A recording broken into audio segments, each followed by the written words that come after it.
Hi, I'd like to talk to you briefly about how I grade your final assignment for project number 2. And so I've created this little cheat sheet, and I'd like to just run through the cheat sheet with you. Uh, I grade from what I consider global issues to specific issues. So here you can see I start with the organization of the entire paper, then the organization of individual paragraphs, then the sophistication of ideas that we've been working on in this unit, and then finally the smaller things, the actual writing and the formatting, etc. So for example, initially I look at the logic and organization of the paper. So let's look at this. Here is the draft thesis that I've provided, and I imagine in all of your papers you have multi-claim theses. So I do this kind of matching. So if I see 1, 2, 3, 4, then I can scroll or read through your paper quickly and say, what's the first claim? I believe it's necessary to understand that reality television doesn't really represent reality. I take a look at that first paragraph that you have, and I look to see whether or not the claim from the thesis matches the initial claim of the paragraph. Now, let me clarify. I am not forcing you to rewrite the exact claim. You do not have to rewrite this at the beginning of the sentence. You do, however, have to be addressing that particular claim in the paragraph. So whether or not I see it isn't as important as whether or not that's the issue that's being talked about.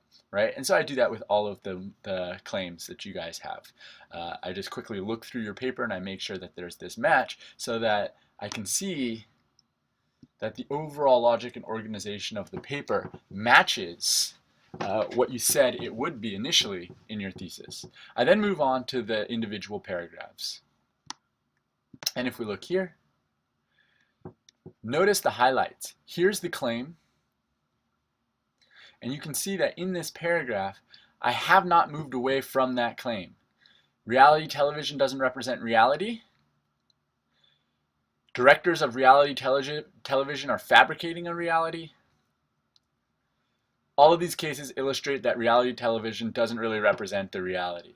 I can see that there is a clear logic running throughout the paragraph, and that you're not necessarily going off on tangents, and that you're not thinking laterally, but that you're thinking linearly, that you have a main idea and that you're sticking to it.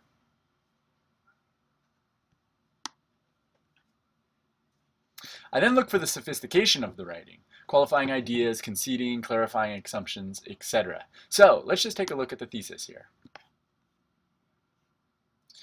If we look at this thesis, there's language in here that lets me see that you're not coming across as incredibly dogmatic or one-sided. So here, let's read through it. First, I believe it's necessary to understand that reality television doesn't really represent the reality. I have language like doesn't really represent. I have language like necessary.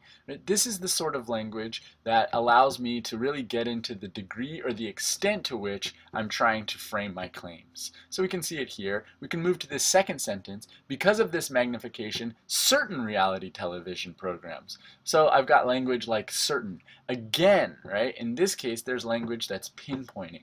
And we could look at just about any of these sentences, and we're going to see that there are these small qualifiers that give me an understanding of the amount or the extent to which you're doing something. For example, in this last sentence, consequently, perhaps we may wish. Think about that. Perhaps and may wish. I'm not writing dogmatically. I'm not yelling at the audience. I'm writing in such a way that I can appeal to readers who may not necessarily believe the opinions that I'm sharing. So that's what I mean when I talk about looking at the sophistication here. And of course, I'm also looking, of course, sophistication also connects to the claims and the strength of your support and the different modes of reasoning that you're using, etc. Finally, I look at the grammar, the syntax, the writing, and the MLA. If we come here, you can see that what I've done is I've given you an example of how all of that draft writing should look in the end, right?